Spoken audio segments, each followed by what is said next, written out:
చంద్రబాబు నాయుడు గారు ఈ పీపీపీ విధానం నుంచి బ్యాక్అవుట్ అవ్వకుండా ప్రభుత్వంగా వాళ్ళ బాధ్యత ఏంటండి?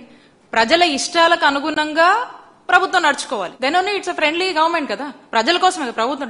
డెమోక్రసీ ఎందుకు నడుపుతున్నారు? ప్రజల కోసమే కదా. ప్రభుత్వం అంటే ఎవరండి? ప్రజలే కదా. మరి ఆ ప్రజల కోసమే, ప్రజల యొక్క శ్రేయస్సు కోసం పనిచేయాల్సినటువంటి వీళ్ళు ప్రజలకు వ్యతిరేకంగా పనిచేస్తా ఉన్నారు. మరి పైగా దీని మార్కెటింగ్, ఇంకా ఈ పీపీపీఏ బెటర్ అని చెప్పి చంద్రబాబు నాయుడు గారు ఇక ఆయనకు నచ్చినట్టు కొన్ని పాయింట్స్ కలుపుకొని దీని మార్కెటింగ్, అడ్వర్టైజ్మెంట్, సేల్స్, దీన్ని హైప్ చేసుకుంటూ ముందుకు వెళ్తున్నారు. బట్ అంత అవసరం లేదు. ఉన్నటువంటి చక్కటి విధానాలు ఏదైతే జగన్మోహన్ రెడ్డి గారు తీసుకొచ్చారో దీన్ని ప్రభుత్వం రంగంలోనే నడుపుకుంటే అటు ప్రభుత్వానికి వైబుల్గా ఉంటుంది, రాష్ట్ర ప్రజలు కూడా మేలు జరుగుతుంది.